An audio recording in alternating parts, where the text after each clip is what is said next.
일곱 번째 성벽을 돌고 있을 때 여러분 이 일이 전체가 첫째 날, 둘째 날, 셋째 날, 넷째 날, 다섯째 날, 여섯째 날까지 한 바퀴씩 돌았습니다. 그리고 마지막 7일째 되는 날에는 한 바퀴씩 도는 것이 아니고 일곱 바퀴를 돌았습니다. 그 마지막 7일째 되는 날 일곱 번째 돌고 있을 때 하나님께서 양각 나팔을 불려고 얘기하셨던 기억나시죠? 그 나팔을 드디어 불었는데 이것은 제식 무슨 의식 때 쓰는 것이 아니라 지난주도 말씀드렸지만 은으로 만든 것이 아니라 양의 그 뿔을 가운데를 뚫어서 만든 양각 나팔이었는데 이것은 가나안 족속과 전쟁할 때 가나안 족속에게 두려움을 주는 이 소리는 그렇게 뭐 아름답지는 않아요. 별로 멋도 없는 모양의 둔탁한 소리였지만 그렇지 않아도 마음이 정신적으로 힘들었던 여리고 사람들은 이 희한한 소리가 들릴 때 무슨 생각을 했을까?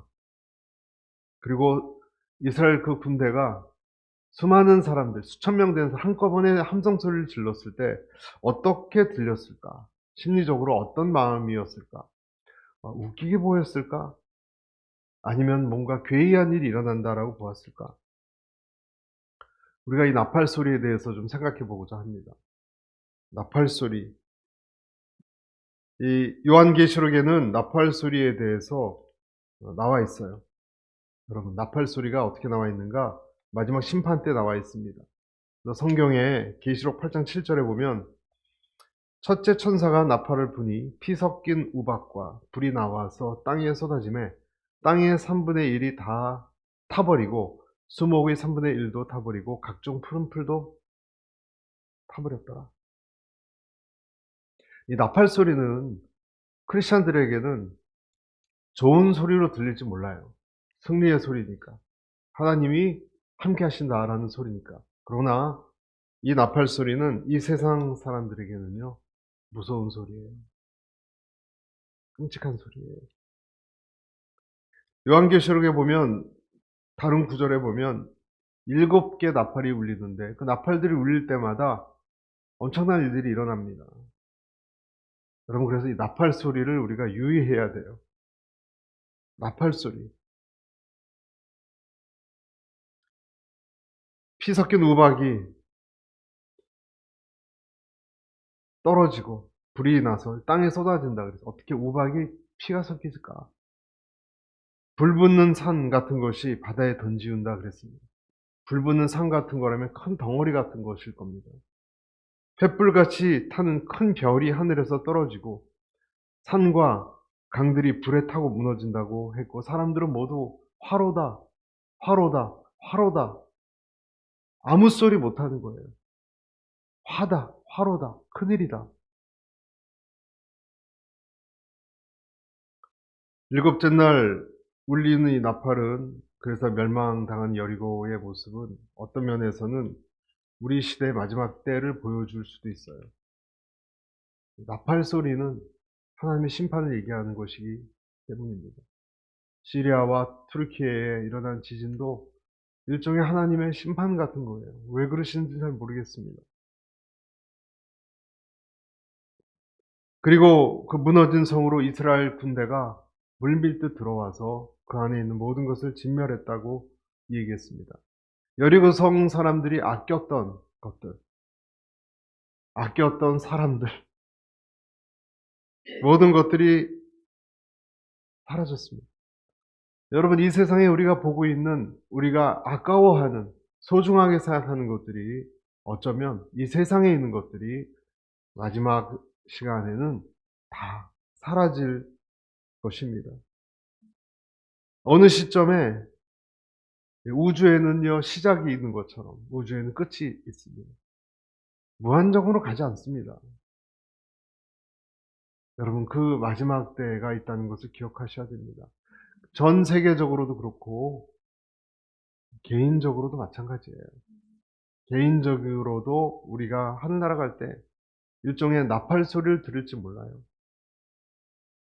은줄이 풀리고 금그릇이 깨어지고 바퀴가 우물 위에서 깨어지고 전도서에 나와 있지 않습니까? 여러분 전도서의 뒷부분에 보면은 한 인생이 육신이 어떻게 무너져서 하나님께 나아가는지가 비유적으로 잘 나와 있어요.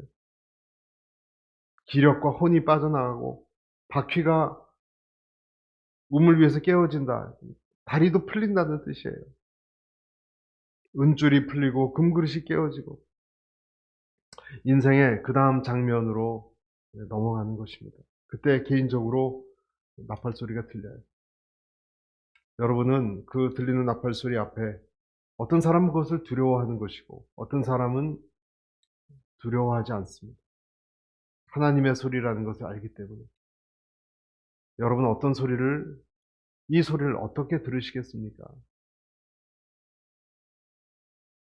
20절에 보면 20절에는 백성들은 함성을 질렀고 이렇게 돼 있어요. 그렇죠? 백성들은 함성을 질렀고 나팔이 울렸습니다. 나팔 소리에 맞춰 백성들이 큰 함성을 지르자 성벽이 와르르 무너져 내렸습니다. 참 희한하죠? 나팔 소리가 났고 소리를 질렀는데 성벽이 무너져 내렸다 그랬어요. 어떻게 이것이 무너져 내리는지 잘 몰라요, 우리는. 잘 설명하기가 어려운 것이 많아요. 홍해가 어떻게 갈라졌는지, 홍해가. 그것도 참 설명하기가 어렵죠. 인간의 지혜로, 인간의 과학으로는. 어떤 사람들은 강력한 지진이 그때 일어나서 지축을 흔들어서 여리고성도 돌로 만든 것이니까, 흙으로 만든 것이니까 무너져 내렸다 이렇게 얘기하는 사람도 있습니다. 실제로 여러분 고고학자들이 이 여리고성을 현대 들어와서 탐사를 해봤는데 좀 특징적인 걸 발견했습니다. 현대 고고학자들이 두 가지를 발견했는데 하나는 갑작스럽게 무너졌다는 증거를 발견했어요. 이 성이 자연스럽게 소멸된 것이 아니라 어떤 특별한 일이 있어서 한꺼번에 즉각적으로 무너져 내렸다는 것을 발견했대요. 그리고 또 한 가지는 곡식들이 남아있는 것을 발견했어요. 많이. 여러분 갑작스럽게 다량의 곡식이 있다는 것은 급작스럽게 무너지지 않으면 있을 수 없는 일이지 않습니까? 물론 오늘 말씀에 다 태우라고 했지만 다 태웠지만 또 숨겨둔 곳은 태우지 못한 곳도 있었을 것입니다. 어떤 일이 일어났는가? 여러분 세 가지 일이 일어났어요. 첫째는 뭐죠? 나팔 소리. 둘째는 뭡니까? 함성 소리. 셋째는 하나님이 하신 일. 이 세 가지예요. 하나님의 기적. 그러니까 제사장이 이 불렀던 나팔 소리를 기점으로 온 백성이 함성 소리가 일어났는데 그 함성 소리가 일어난 다음에는 하나님께서 책임져 주셨어요. 영적인 모든 일들이 그렇습니다. 여러분, 영적인 모든 일들이 그렇습니다. 하나님의 신호가 있을 때 우리는 온 힘을 다해서 하나님께 외치고 소리치고 하나님께 간구하고 그런 일이 일어날 때 하나님께서는 나머지 일들을 책임져 주십니다. 하나님의 능력이 역사합니다.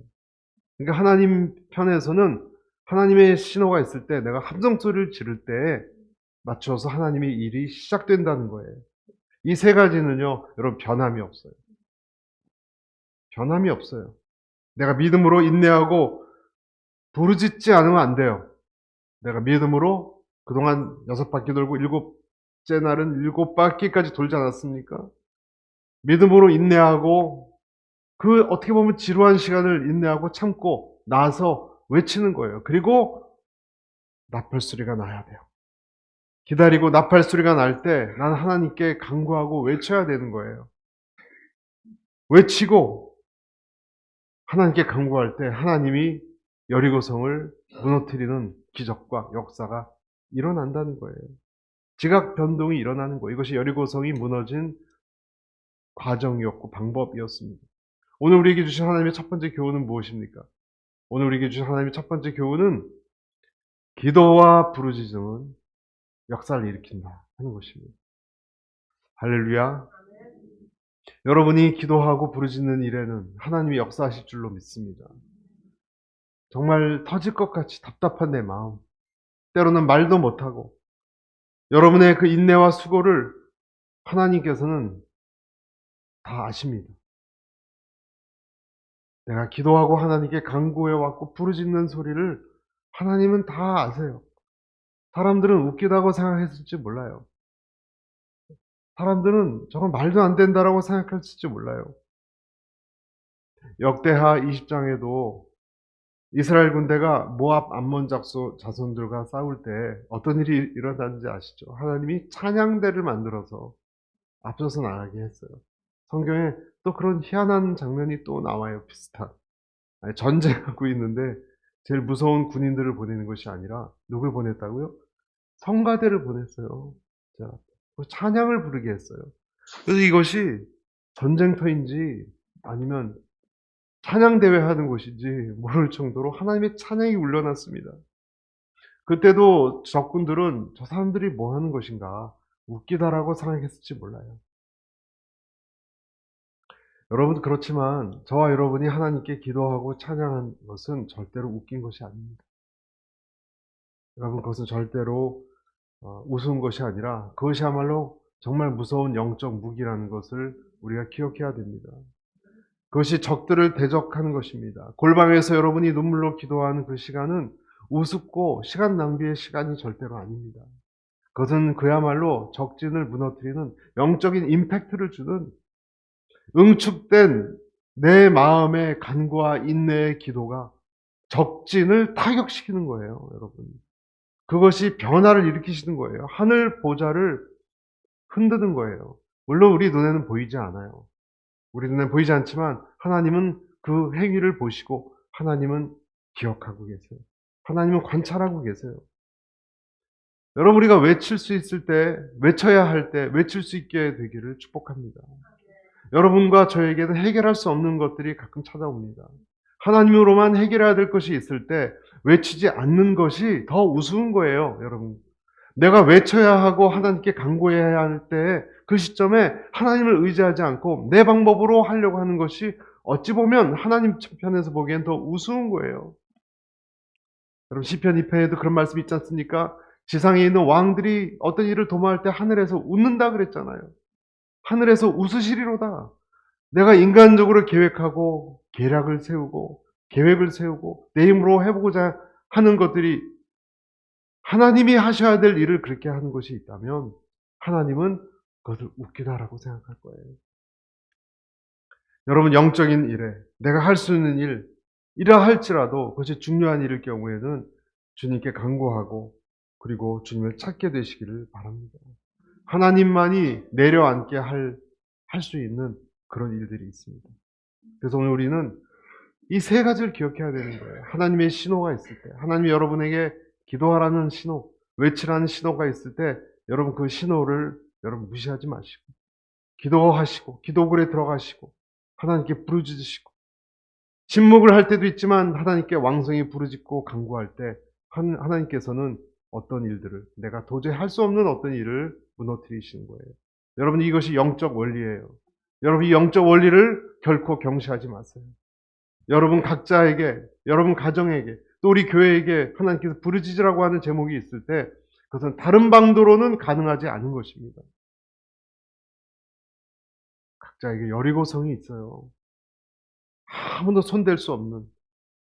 어떻게 하시겠습니까? 예레미야서 33장 3절에도 너는 내게 부르짖으라. 같이 읽을까요? 시작. 너는 내게 부르짖으라. 내가 내게 응답하겠고 내가 알지 못하는 크고 은밀한 일을 내게 보이리라. 부르짖으라. 부르짖을 때 여러분 강청하는 그 과부의 기도, 못된 어떤 그 사람을 부리는 어떤 재판장에게 강청하는 과부의 기도를 결국은 들어주시지 않겠느냐? 악한 재판장도 그렇게 하는데 악한 재판을 하물며 기도하고 간구하는 자를 다 아시 하나님이 들어주지 않겠느냐? 말씀입니다. 또 한 가지 우리 18절 19절 18절 같이 읽겠습니다. 18절 시작. 그러나 너희는 진멸시켜야 할 물건에 손대서는 안 된다. 너희가 진멸시켜야 할 물건을 하나라도 가져가 이스라엘의 진영에 저주가 내리는 문제를 일으켜서는 안 된다. 하나님이 19절에 또 이렇게 얘기했어요. 모든 은과 금, 청동과 철로 된 그릇은 여호와께 거룩하게 어떻게 해야 된다고요? 구별해야 된다. 여호와의 금고에 들어가야 된다. 여러분, 손대지 말아야 될 것이 있고 손댈 수 있는 것이 있습니다. 비록 이 전쟁은 성벽이 무너져서 내가 들어가서 불태우고 진멸을 했어요. 그러면 거기 나오는 전리품은 내 것이라고 생각합니다. 누구나. 그렇지 않습니까? 여러분이 노력해서 어떤 것을 얻었어요. 여러분 것이라고 생각해요. 그러나 하나님께서는 헤렘을 얘기하세요. 헤렘은 구별이라는 뜻인데 하나님께 성별된 것은 건드리지 말라는 거예요. 이들이 보기에 이런 것들이 뭐가 있었냐면 값진 소, 양, 로스구이 같은 거 해먹어도 좋을 다들 배가 고프고 그럴 거 아니겠습니까 여러분? 정말 맛나는 음식같이 보이는 소, 양, 고가의 의류 제품, 또 밥 해먹을 수 있는 곡식류 이런 걸 가져가면 군량미로도 쓰고 얼마나 좋겠어요 여러분. 그렇죠? 그런데 하나님은 그것은 너희 것이 아니다라고 얘기하세요. 너희 것이 아니다. 지금 그 졸인 마음으로 하나님이 시킨 대로 다 했잖아요 여러분. 6일 동안 돌고 7일째 7바퀴나 돌고 막 어지러워 죽겠는데 함성 질러서 물론 하나님이 무너뜨렸습니다. 그런데 하나님께서는 내가 그 탐스러운 것을 손대려고 할 때 터치하지 말라고 하세요. 어떤 것들은.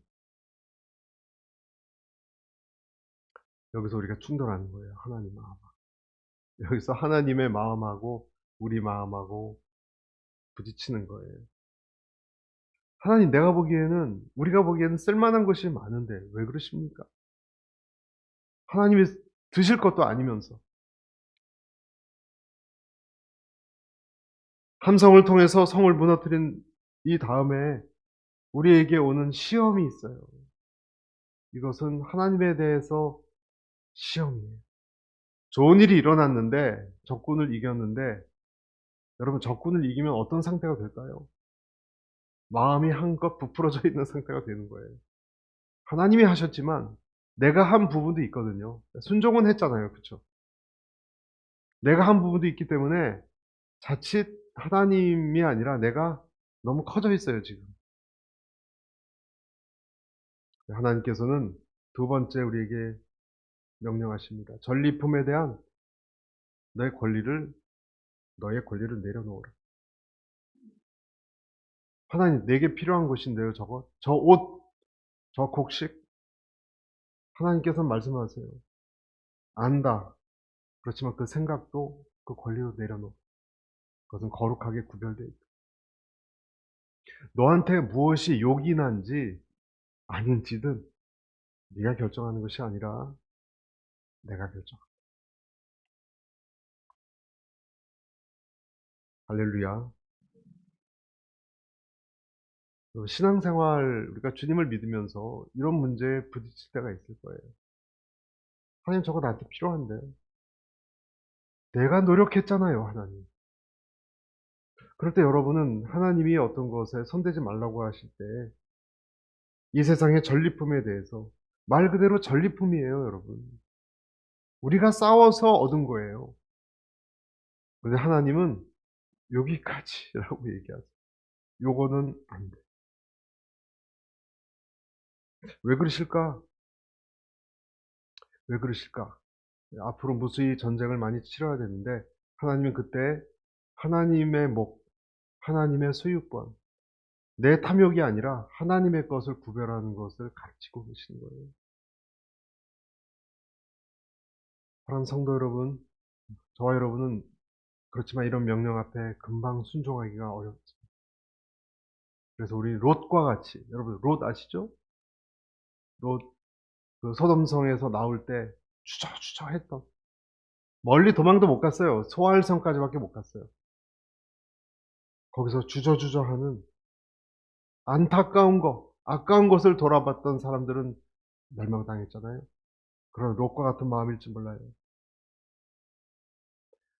여러분, 우리는 내가 취해야 할 권리에 대해서 관심이 많습니다. 내가 택해야 될 열매에 대해서, 내가 이룬 일에 대한 열매는 내 것이라고 생각해서 거기에는 마땅히 내 침을 바르고 이건 내 거다라고 생각하는 경향이 많이 있습니다. 그러나 하나님께서는 그 부분을 우리에게 오늘 말씀하시는 거예요. 과연 그러냐? 네가 그렇게 힘들고 어렵다고 해서 내가 너에게 금지한 것을 너는 넘어갈 권리가 있느냐? 여러분, 다윗을 한번 생각해 보세요. 요즘 우리 사무엘상 통독하고 있잖아요. 큐티도 또 사무엘상이에요. 여러분, 다윗은 어떻습니까? 다윗은 그렇게 목숨 걸고 골리앗을 이기고 나왔는데도 그냥 언젠가부터 사울로부터 미움을 받았어요. 이해가 안 가요, 여러분. 잘못한 것이 있어야 미움을 받죠. 본인으로서는 목숨 걸고 한 일인데 창을 2번이나 던져서 죽을 뻔했죠. 자기 딸을 미끼로 해서 제일 무서운 전쟁에 나가서 계략을 삼았잖아요, 사울 왕이. 다윗을 없애려고.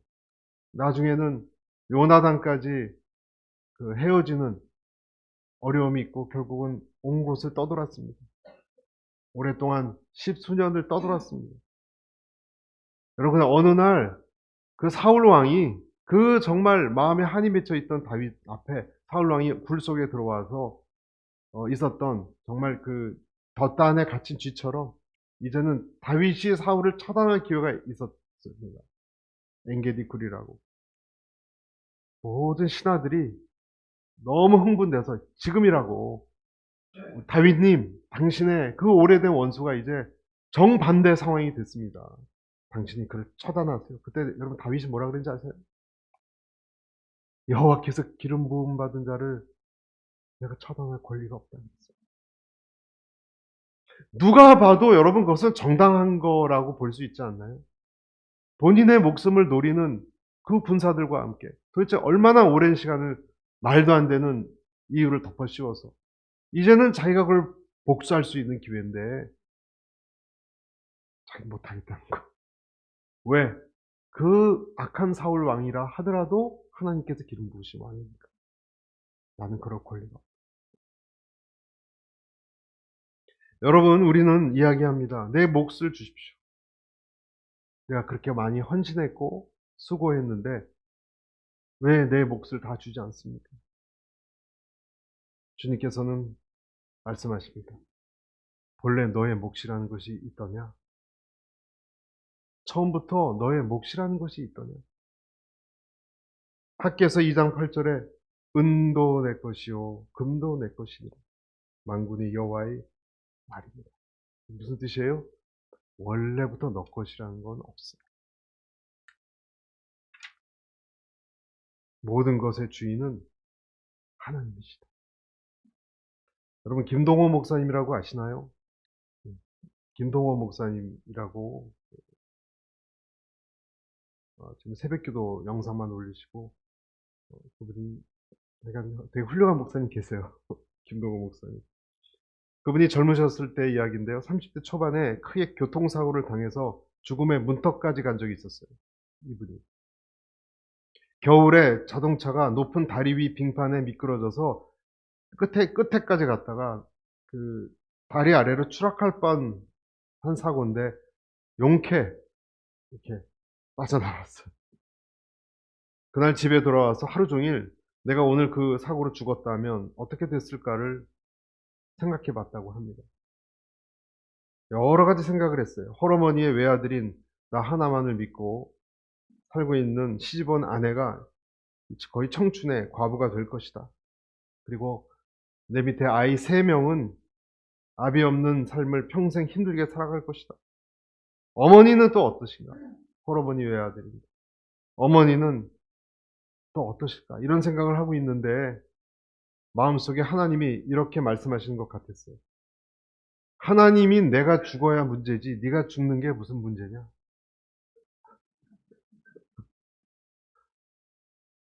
네 어머니는 네가 죽으면 힘들게 하겠지만 믿음이 있으니 결국 극복할 것이고 네 아내, 네 자식들도 마찬가지다. 이 세상에 자식이 먼저 간 부모는 다 잘못되고 남편이나 아비를 먼저 보낸 아내나 자식들은 다 잘못되는 거 봤냐? 그들이 다 너를 믿고 사는 것 같지만 사실은 너를 믿는 게 아니라 나를 믿고 사는 그 소리가 들려서 깜짝 놀랐대요. 여러분, 우리는 가족도 가장이면 내 것이라고 생각해서 내가 책임져야 된다라고, 내가 감당해야 된다고 생각합니다. 그래서 여러 가지 어려운 일이 생기면 생각이 복잡해져요. 그렇지만 실제로는 내가 책임질 게 별로 없어요. 그런 능력도 별로 없어요, 여러분. 우리는 그들의 주인은 하나님이기 때문에 그렇습니다. 하나님이 판단하시고 하나님이 책임지십니다. 할렐루야. 여리고 성 안에 있는 진귀한 보물들이 회막용으로 구별이 됐어요. 하나님에게 드려져야 했어요. 근데 하나님은 젖과 꿀이 흐르는 약속의 땅을 약속했지, 은과 금, 풍부한 그런 땅을 약속한 것이 아니에요. 하나님은 이스라엘이 전 세계 제사장 나라가 되어주는 것을 원했지, 장사하고 풍부한 재물 쌓는 그런 나라가 되기를 원치 않으셨어요. 그래서 훈련을 시키시는 거예요. 하나님의 사랑하는 사람은 물질 훈련을 시키십니다. 소유권에 대한 훈련을 시키십니다. 내 것과 하나님 것을 구분하는 것, 내 것과 남의 것도 구분하지만 내 것과 내 것 아닌 것, 하나님 것을 구분하는 것을 가르치십니다. 남의 물건에 손대지 말라는 거예요, 여러분. 아멘. 남자들에게는 남의 아내에 손대지 말라는 거예요. 심지어는 하나님은 너의 몸도 네 것이 아니다라고 말씀하세요. 여러분, 여러분의 호흡, 여러분의 생명 우리 것입니까? 이것도 사실은 하나님 거예요. 허락받고 쓰는 거예요. 할렐루야. 허락받고 내 육신을 쓰고요. 때가 되면 렌트해서 쓴 이것을 돌려주면 되는 거예요. 렌트의 인생이에요, 여러분. 우리 가족도 하나님이 만나게 하시는 사람들이에요. 내 생명도 내 몸도 하나님이 잠시 쓰고 와라라고 주신 거예요. 하나님의 거예요. 18절에 이스라엘의 진영에 저주가 내리는 문제를 일으켜서는 안 된다. 하나님 뭔가를 내다봤어요, 여러분. 나중에 나타날 아간의 죄를 내다봤어요. 여러분, 이것이 그렇게 중요한 일인가? 여러분, 우리 생각이 달라요. 우리와 하나님의 생각이 참 달라요. 그렇지 않습니까? 그거 좀 취하면 어때요? 이렇게 목숨 바쳐 싸웠는데 하나님은 그것 때문에 전쟁을 지게 하잖아요. 여러분, 잘 이해가 안 가지 않습니까? 그러니까 하나님하고 이 포인트가 잘 안 맞을 때가 있어요. 하나님, 그 정도는 봐줘야 되는 거 아니에요? 뭐 좀 그렇게 했거니 덜이 너무 심한 거 아니냐? 그렇지만 하나님 생각은 좀 다르신 것 같아요. 어떤 부분에 대해서 하나님이 내게 하지 말라고 하시는 것은 안 해야 돼요. 그렇다고 하나님이 복 주시는 것을 싫어하시는 분이, 여러분, 절대 그것이 아닙니다. 여러분, 하나님 우리에게 복 주시길 원하세요. 민수기 6장 24절에도 이런 말씀이 있습니다. 여호와는 내게 복을 주시고 너를 지키시기를 원하며 여호와는 그 얼굴로 내게 비추사 은혜 베푸시기를 원하며 여호와는 그 얼굴로 내게로 향하여 드사 평강 주시기를 원하노라. 하나님, 여러분은 복을 주시고 은혜를 주시고 평강 주시기를 좋아하세요. 하나님의 뜻이에요, 그것이. 그래서 여러분, 우리가 잘 아는 야베스의 기도도 있지 않습니까? 원컨대 주께서 내게 복에 복을 더하사 나의 지경을 넓히시고 주의 손으로 나를 도와주십시오. 여러분, 복을 구하시기를 축복합니다. 복을 구하는 것은 지극히 성경적인 것입니다. 그러나 그 결정은 하나님이 하시는 거예요. 아멘. 하나님에게 소유권이 있기 때문에. 두 번째, 소유권을 하나님께 내려놓으라. 세 번째, 우리 22절입니다. 마지막 세 번째 22절 시작. 여호수아가 그 땅을 몰래 살피고 왔던 두 사람에게 말했습니다. 그 창녀의 집으로 가서 너희가 그녀에게 맹세한 대로 그녀의 모든 집안 사람을 데리고 나오라. 이 난리통에 여호수아가 잃어버릴 수도 있을 법한데 누굴 기억했어요? 라합을 기억했어요. 여러분, 주님께서는 저와 여러분을 기억하세요. 라합을 기억했어요. 붉은 줄을 내리는 사람을 살릴 것을 이 두 정탐꾼이 그 표식으로 약속을 했던 것, 그것을 여호수아도 기억했습니다. 아무것도 아닌 것 같은 붉은 줄. 여러분, 이 혼란 중에 다 무너지고 있는데, 불태워지고 있는데 붉은 줄이 제대로 보이기라도 했을까? 저는 그런 걱정이 잠깐 들었습니다. 건물 다 무너지면 그 창문 밖에 내린 그 줄도 무너져서 지진 내린 것처럼 내려앉아야 될 거 아니에요. 그렇죠? 그리고 불까지 태워졌으면 보일까? 그런데 보였습니다. 그리고 그것이 목숨을 살리는 끈이 되었습니다. 여러분, 라합이 내린 이 붉은 줄은요, 데코레이션도 아니고 어떤 장식품도 아니에요. 보기 좋으라고 어떻게 이렇게 표식을 해놓은 것이 아니에요. 십자가는요, 예수님의 피는요, 어떤 브랜드 같은 것이 아니에요. 그것은 명줄입니다. 나를 살릴 수 있는 명줄입니다. 할렐루야. 요한계시록에도 보면 7장에 대환란을 당하고 천국에 올라온 사람들, 순교를 당했건 뭐 맨 마지막 날 어떤 일이 있건 올라온 사람들을 그 천국에 있었던 어떤 장로님이 요한에게 질문을 해요. 저 사람들 누구냐? 지금 천국이에요, 여기. 지상에서 올라온 사람들이 있었어요. 저 사람들이 누구냐? 이렇게 대답합니다. 장로 중 하나가 응답하여 나에게 이르되 이 흰옷 입은 자들이 누구며 또 어디서 왔느냐? 내가 말하기를 내 주여 당신이 아시나이다 하니 그가 나에게 이르되 이는 큰 환란에서 나오는 자들인데 어린 양의 피에 그 옷을 씻어 희게 하였느니라. 무슨 말입니까? 어린 양의 피가 묻어있는 사람들은 다 올라왔다는 뜻이에요. 저 흰옷 입은 사람들이 누구냐? 다 씻겨져서 깨끗한 흰옷을 입고 올라온 사람들이 누구냐? 붉은 줄을 내렸던 사람들. 예수님의 피에 무슨 마술적 능력이 있어서 저런가? 어떻게 우리를 구원하는가? 우리는 잘 알지 못합니다. 그러나 그것이 저와 여러분에게 결정적인 순간에 마지막 때는 반드시 있어야 되는 거라는 것을 다시 한번 우리에게 확인시켜 줍니다. 아멘. 이것은요, 하나님의 사람들뿐만 아니라 악한 영들도 알아요. 아십니까, 여러분? 발락을 아시죠? 발락 마술사는요, 하나님 백성에게 그 보혈로 보호받고 있는 사람들을 저주할 수도 없었고 금방 알아봤습니다. 또 있습니다, 여러분. 출애굽 때 죽음의 신이 마지막 재앙, 10번째 재앙을 하러 다 다닐 때 문지방과 설주에 붉은 어린 양 피가 발라져 있는 것을 알아봤어요. 출애굽 때 여러분. 그 죽음의 엔젤이 천사가 다닐 때 문지방에 문설주에 붉은 피가 발라져 있는 것은 넘어갔잖아요. 우리는 어떤 식으로 이 과정이 일어났는지 모르지만 하나님의 사람에게 그 흑암의 영들도 하나님의 심판 내리는 천사에게도 이것은 분명히 구별되는 거예요. 우리만 그 능력을 잘 모를 뿐이에요. 우리 마지막 메시지입니다. 예수님의 피는 여러분을 살립니다. 아멘. 이건 불변하는 진리. 예수님의 피는 여러분을 살립니다. 너무 단순해가지고 우리는 오히려 믿기 힘들어해요. 에이, 무슨 착하게 살아야지.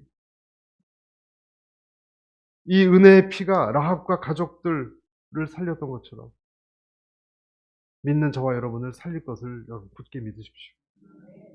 단순한 진리예요. 그러나 이 단순한 진리에는요, 여러분 힘이 있어요. 믿습니까? 여러분 혼자 있고 힘들고 쓸쓸하고 외롭고 절망적이고 사람의 감정은요, 통제가 안 될 때가 있어요. 통제가 안 될 때가 있어요. 무섭고 외롭고 너무 겨울이 길고 외롭고 막 무섭고 미래도 무섭고 몸이 아프니까 무섭고 여러분 그때 여러분이 할 수 있는 게 뭔가요? 여러분이 할 수 있는 게 뭔가요? 저는 이 마지막 부분을 정말 강조하고 싶어요. 여러분 할 수 있는 게 뭔가요? 의사도 안 된다. 주변 식구도 안 된다. 온 세계가 힘들다, 어렵다, 외롭다, 춥다. 그럴 때 여러분이 할 수 있는 게 뭐예요? 아무것도 없어요, 여러분. 아무것도 없어요. 가장 사랑하는 사람도 못 도와줘요. 아무것도 없어요. 여러분의 큰 위기가 있을 때 여러분을 도울 수 있는 게 뭔가요? 미국이요? 영주권이요? 돈이요? 누가 도울 수 있습니까? 여러분 마음속에 그때 붉은 줄이 생각나야 돼요. 아멘? 그때 여러분에게 자동적으로 불쑥 예수님이 계시지. 예수님이 계시지. 예수님이 계시지. 주님이 계시지. 주님의 손이 나와 함께 있지. 주님의 날개가 나를 덮고 있지. 주님이 계시지. 여러분 그 생각이 자동으로 튀어나와야 돼요. 그 생각을 하느냐 안 하느냐, 희미하게 하느냐 뚜렷하게 하느냐 차이가 있어요. 여러분에게 그 붉은 줄이 선명하게 보일 수 있기를 바랍니다. 누구든지 주의 이름을 부르는 자는 구원을 받으리라. 사도행전 2장 21절 말씀. 이 성경 구절은 허투루 있는 것이 아닙니다. 야곱아 이스라엘아 이것들을 기억하라. 너는 내 종이다. 내가 너를 만들었다. 이스라엘아 내가 너를 잊지 아니하리라. 여러분 이사야 44장 21절 이런 성경 구절은 그냥 있는 구절이 아닙니다. 말씀 그대로입니다.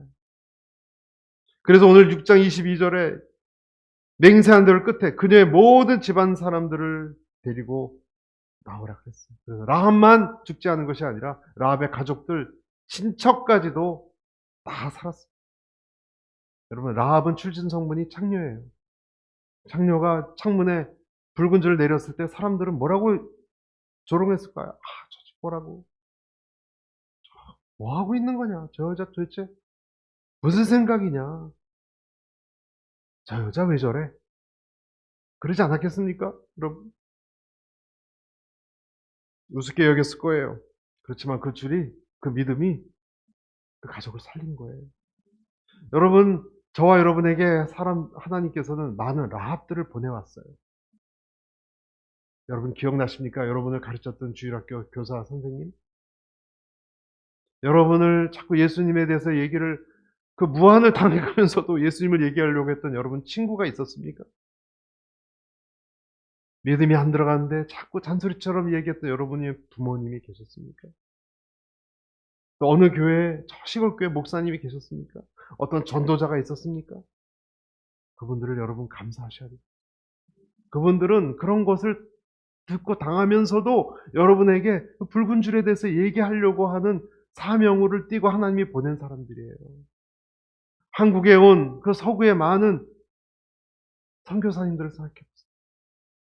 그들이 뭐하러 그런 우리나라에 와서 고생하고 금방 죽을 것 알았어요. 풍토병에. 그 소문 다 듣고 왔어요, 여러분.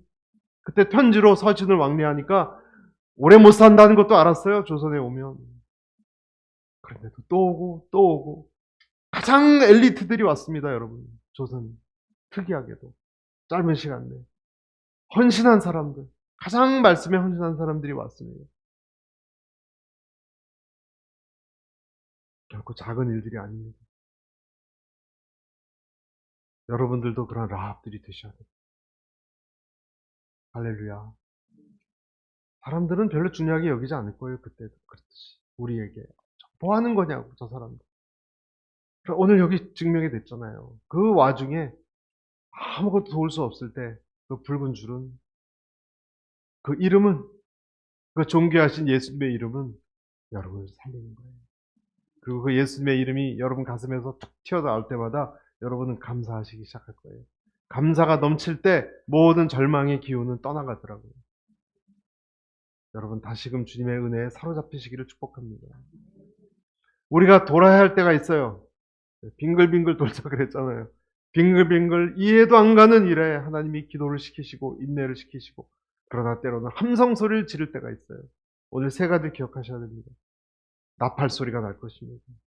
하나님 그때 일을 하시는 거예요. 그리고 때로는 내가 어떤 것을 구별하도록 하나님이 내 삶에 전리품에 손대지 말라고 말씀하세요. 절제를 말씀하세요. 그리고 붉은 줄, 나팔, 전리품, 붉은 줄, 이 세 가지를 기억하시는 복된 저와 여러분 되시기를 축복합니다.